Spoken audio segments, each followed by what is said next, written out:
आपका अजय क्लासेज में स्वागत है। आज की वीडियो में मैं आपको बताऊंगा त्वरण के बारे में और आज की वीडियो में हम त्वरण को एकदम सरल तरीके से समझेंगे। और यदि आप चैनल पर नए हो तो चैनल को सब्सक्राइब कर लीजिए और बेल आइकन को भी प्रेस कर लीजिए, जिससे आपको मेरे चैनल की जो भी नोटिफिकेशंस हैं वो सबसे पहले मिले। तो आइए वीडियो को शुरू करते हैं। Subscribe now and press the bell icon. Never miss an update.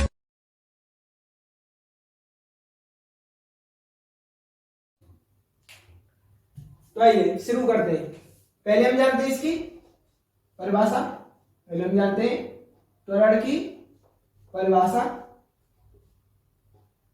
तो त्वरण की परिभाषा क्या है? त्वरण की परिभाषा है इकाई समय में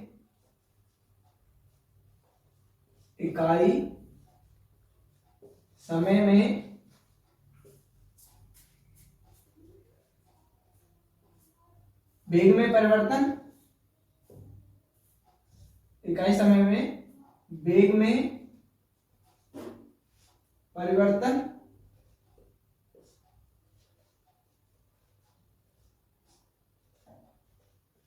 को त्वरण कहते हैं। त्वरण कहते हैं।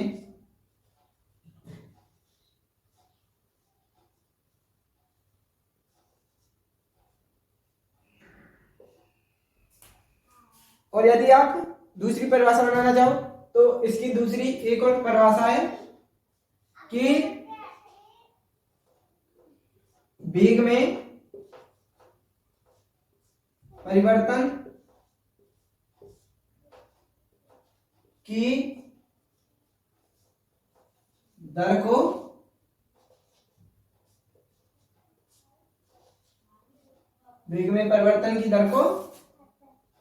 त्वरण कहते हैं।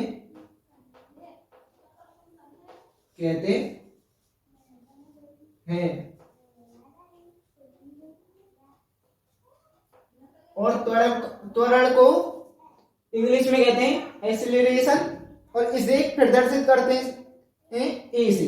इसे प्रदर्शित करते हैं, यहां लिख देता हूं, इसे प्रदर्शित करते हैं ए से। तो हमारा इसका फॉर्मूला क्या होता है आइए जानते हैं। इसका होता है ए बराबर delta we upon delta T. इसका मतलब मैं इसे लॉन्ग भाषा में लिख देता हूं। देखिए ए बराबर होता है वेग में परिवर्तन, वेग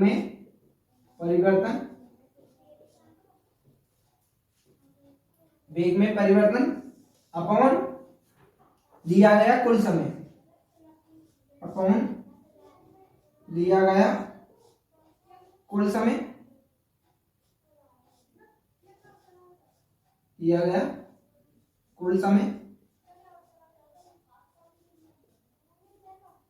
इसे कहते हैं वेग में परिवर्तन। का मतलब होता है परिवर्तन किसे कहते हैं? परिवर्तन को प्रदर्शित करते हैं डेल्टा से।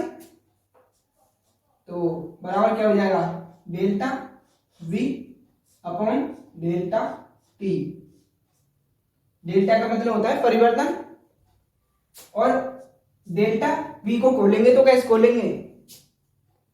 वी स्क्वायर माइनस, मेरा मतलब B second minus B first. इसका मतलब क्या हुआ? अंतिम वेग में से प्रारंभिक वेग को घटाते हैं और अपॉन में होता है T2 माइनस T1। इसका मतलब क्या हुआ? इसका मतलब हुआ प्रारंभिक समय में से जो मेरा मतलब अंतिम समय में से प्रारंभिक समय को घटाते हैं। और मैं से एक बात पूरा बोल देता हूं कि V2 माइनस V1 और अपॉन T2 माइनस T1। यहां मैं आपको लिख देता हूं। अब इसके आगे ऐसे ऐसे खींच के आप ऐसे लिख लीजिएगा। आप पेपर में भी ऐसा करोगे तो आपको पूरे नंबर मिलेंगे। और यदि आपका कुछ कट रहा भी होगा कोई भी नंबर थोड़ा बहुत, तो वो भी इससे पूरा मिल जाएगा। तो देखिए आपको लिखना है जहां V2 बराबर अंतिम वेग, V2 बराबर अंतिम वेग, V2 बराबर होता है अंतिम वेग, और V1 बराबर प्रारंभिक वेग, प्रारंभिक वेग,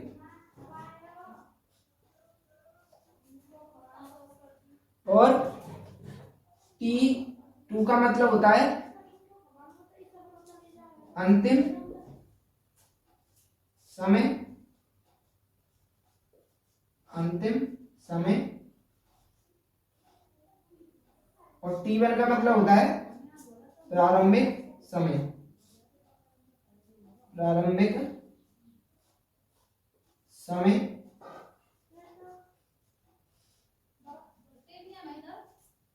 प्रारंभिक समय। तो आप इन्हें लिख लीजिएगा। आपको यदि दिख नहीं जाए तो मैं बोल देता हूं।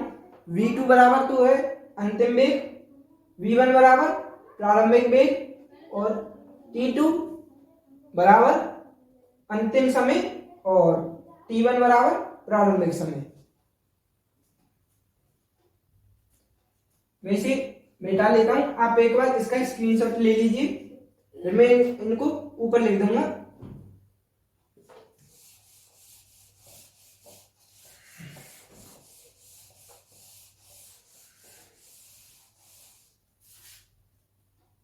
मैं इसे ऊपर लिख देता हूं। आप इसे कॉपी में नोट कर लीजिए अपनी नोटबुक में।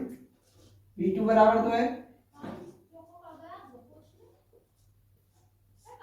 अंतिम वेग, और V1 बराबर प्रारंभिक वेग, प्रारंभिक वेग, T2 बराबर अंतिम वेग, T2 बराबर अंतिम वेग, T1 बराबर प्रारंभिक, मेरा मतलब ये अंतिम समय है, अंतिम समय, और ये प्रारंभिक समय। वीडियो को बीच में छोड़कर मत जाना, वीडियो को एंड तक ही देखना।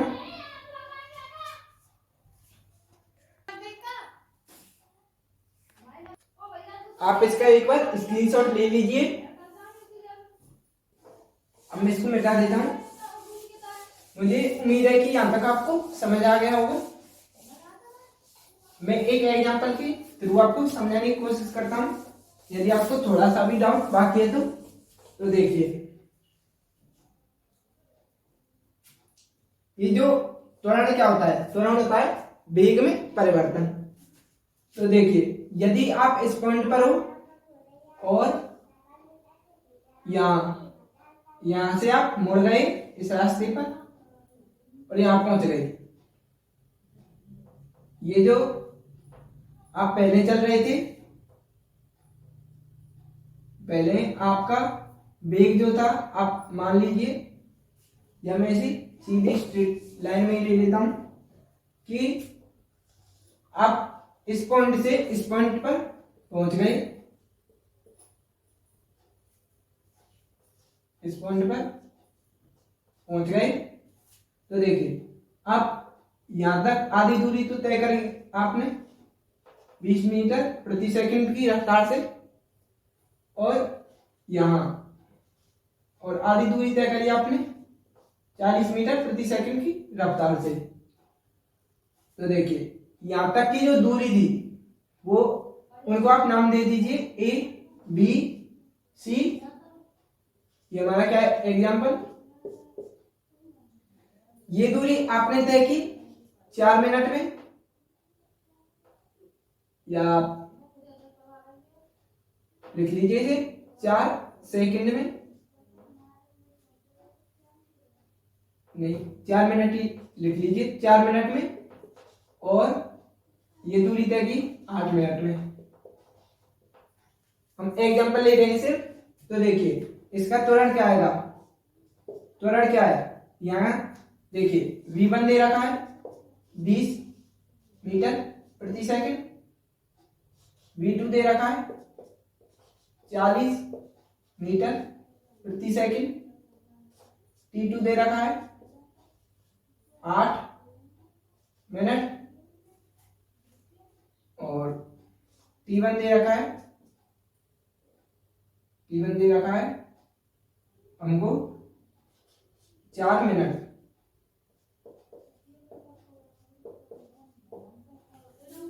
और देखिए इस सवाल को करने से पहले मैं आपको बता दूं कि जो त्वरण का मात्रक जो होता है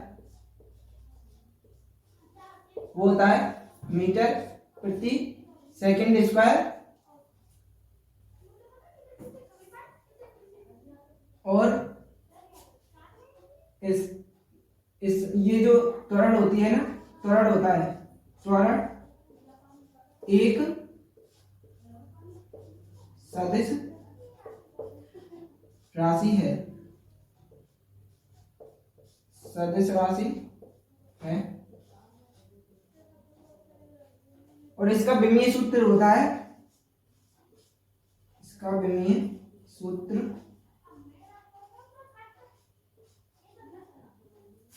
तो देखिए ये जो मीटर का क्या होता है, मीटर होता है लंबाई का मात्रक, तो ये क्या होगा L1 अपॉन या m0 और t2, तो इसका मात्रक क्या होगा, इसका मात्रक हुआ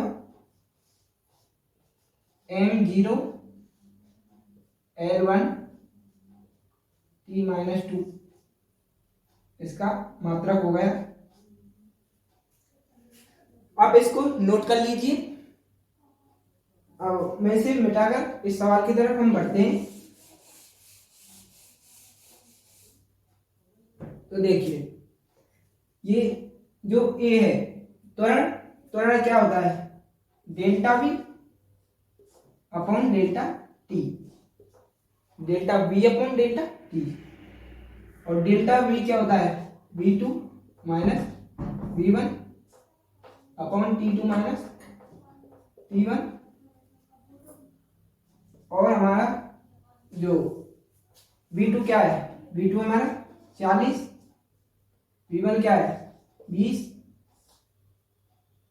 और t2 क्या है 8 माइनस ये क्या है 4। तो देखिए ये क्या हुआ 20 अपॉन 4 का 20 में दिया था 5 बार, तो 5 मीटर प्रति सेकंड स्क्वायर, ये इसका आ गया आंसर। देखिए आपको जो समय दिया हुआ है इसे सेकंड में ही लेना, क्योंकि ये सेकंड में ही होता है, ये हमसे थोड़ी मिस्टेक हो गई है। तो देखिए इसे सेकंड कर लेना, तो ये हो जाएगा 5 मीटर प्रति सेकंड स्क्वायर। अब मुझे उम्मीद है कि ये सवाल आपको समझ आ गया होगा कि ए बराबर delta B upon delta T, और डेल्टा बी क्या होता है, डेल्टा बी को खोलते हैं तो v2 minus v1 upon t2 minus t1।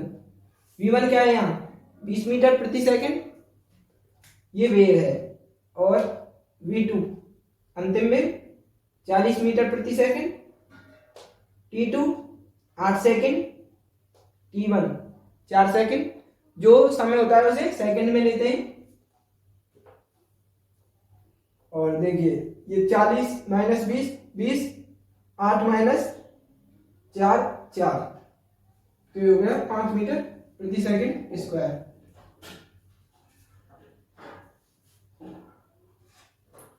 तो देखिए अब हम आगे बढ़ते हैं। अब हम आगे बढ़ते हैं।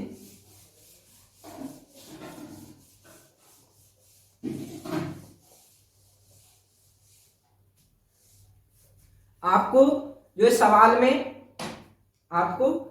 में दिया हुआ होगा, या तो मीटर में दूरी और सेकंड में समय दिया हुआ होगा, या फिर किलोमीटर में दूरी दी होगी और हावर में जो घंटों में समय दिया हुआ होगा, तो आप किलोमीटर प्रति हावर स्क्वायर भी कर सकते हो। तो देखिए अब हम आगे बढ़ते हैं। और यदि आपको सेकंड में समय नहीं दिया हुआ है तो आप सेकंड में भी बदल सकते हो। तो देखिए अब हम बात करते हैं त्वरण के प्रकारों के बारे में। त्वरण के प्रकार, त्वरण के प्रकार आप लिख लीजिए। त्वरण के 4 प्रकार होते हैं। त्वरण के 4 प्रकार होते हैं। और यदि आपको कहीं भी डाउट आए तो कमेंट जरूर करना। और देखिए त्वरण के प्रकार कौन कौन से थे। पहला प्रकार होता है हमारा एक समान त्वरण। एक समान त्वरण, एक समान त्वरण या नियत त्वरण, नियत त्वरण। अब मैं इसकी परिभाषा बोल देता हूं, एक समान त्वरण या नियत त्वरण की। इसकी परिभाषा होती है कि वस्तु के वेग का परिमाण और दिशा। इसमें होते हैं वस्तु के, इसकी आप डेफिनेशन लिखना, मैं यहां लिख देता हूं आपको यदि प्रॉब्लम हो तो, कि जब त्वरण का परिमाण, जब त्वरण का परिमाण व दिशा दोनों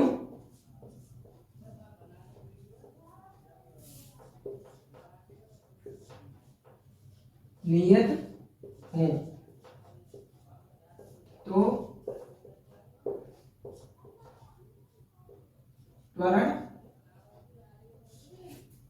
त्वरण एक समान त्वरण होगा। यह कहलाता है त्वरण होगा।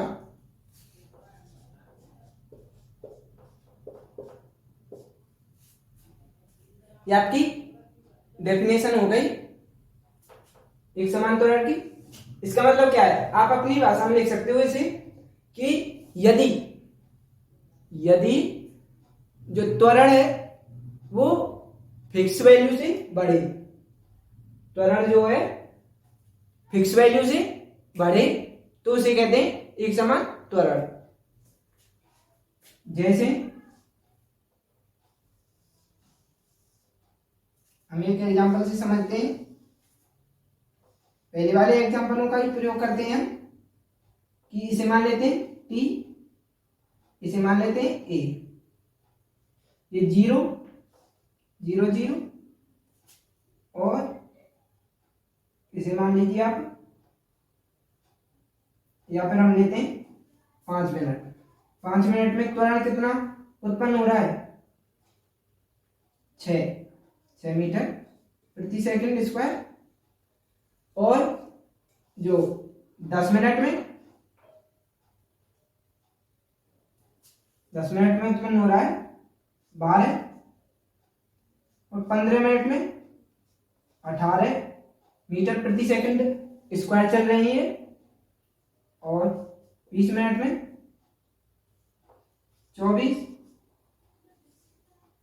और 25 में 30। अब देखिए इसके बीच कितने का गैप है, 5-5 सेकंड का, 5 का, इसके बीच भी 5 सेकंड का, 5 सेकंड, इसके बीच भी 5 सेकंड का। और देखिए इसके बीच 6 मीटर, ये भी 6 मीटर, ये भी 6 मीटर, इसके बीच भी 6 मीटर। तो देखिए जो ये हमने त्वरण लिया है इसे लेंगे हम वेग, इसे क्या लेंगे हम वेग, क्योंकि वेग में परिवर्तन की दर होती है त्वरण, वेग में परिवर्तन की दर होती है त्वरण। तो देखिए 6 मीटर, 6 मीटर जो है फिक्स वैल्यू से ये बढ़ रही है और वो भी फिक्स टाइम में। वेग में जो परिवर्तन हो रहा है वो फिक्स वैल्यू से हो रहा है और फिक्स टाइम में, तो ये होगा हमारा नियत त्वरण, या एक समान त्वरण। अब हम बात कर लेते हैं असमान त्वरण की। आप इसे अपनी नोटबुक में नोट कर लीजिएगा कि फिक्स समय में फिक्स वैल्यू तय करें यदि त्वरण, तो नियत का मतलब होता है फिक्स। तो देखिए अब हम बात करते हैं सेकंड की, असमान त्वरण या अनियत त्वरण। इसमें क्या होता है, जब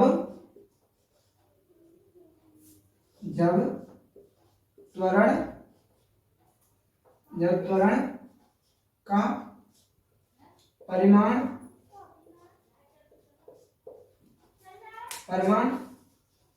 या दिशा, परिमाण या दिशा में से कोई एक अनियत हो तो ऐसे त्वरण को जो है असमान त्वरण कहते हैं, असमान त्वरण कहते हैं। इसे अपनी भाषा में आप कह सकते हो कि यदि जो त्वरण का परिणाम, मेरा मतलब त्वरण का परिमाण से इसका मतलब होता है सिर्फ संख्या,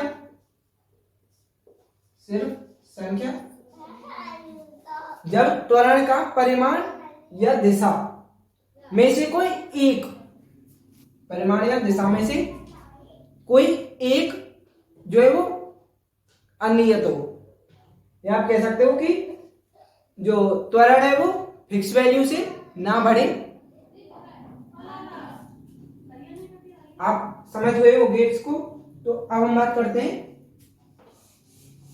इनकी डेफिनेशन, कुछ खास नहीं होती, सिर्फ इनके फॉर्मूले ज्यादातर काम आते हैं। तो देखिए इन्हें आप एक बार याद कर लीजिएगा बस, ऐसे ये कहीं भी काम नहीं आती, सिर्फ फॉर्मूले काम आते हैं। तो देखिए अब हम बात करते हैं औसत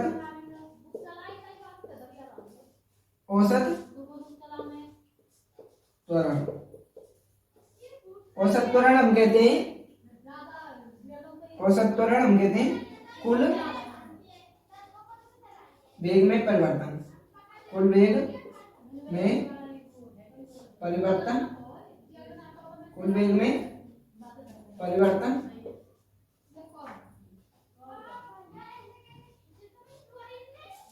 बटे कुल समय,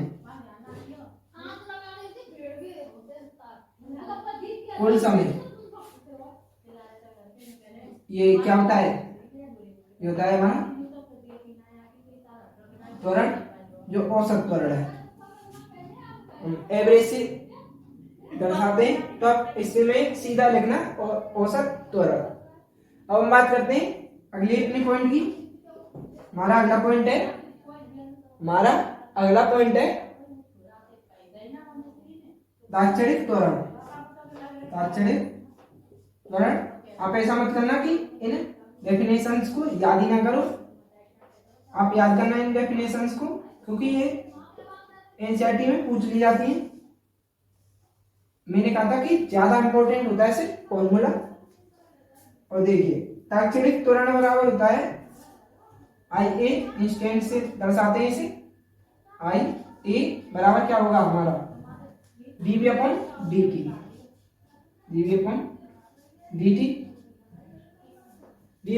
टी क्या होता है, जो इस फॉर्मूले को आप, मैं इसे ऊपर लिखता हूं थोड़ा सा, इसे मिटा देता हूं।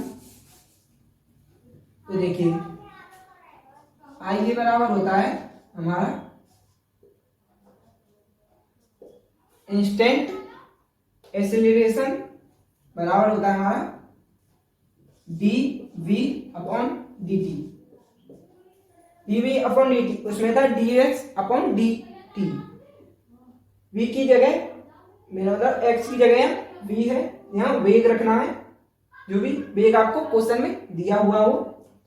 और आपको नॉर्मली एक फॉर्मूला पता होना चाहिए जो इसको करने में आपको हेल्प करेगा। ज्यादातर उसी फॉर्मूले से आते हैं कि v की power n plus one, n plus one upon n plus one, या आप x कर सकते हो, यहाँ x की पावर n प्लस वन और n प्लस वन, या जो भी दिया हुआ हो उसके हिसाब से, क्योंकि हाँ यही होता है x, क्योंकि जो भी सवाल में दिया हुआ होगा उसमें x दिया ही हुआ होगा, या b का जो भी मान हो उससे ये फॉर्मूला आता है। इसको सॉल्व करने का आप इस तरीके से सॉल्व कर सकते हो, या आपको एक पर्टिकुलर क्लास ले लेंगे इसकी अवकलन की।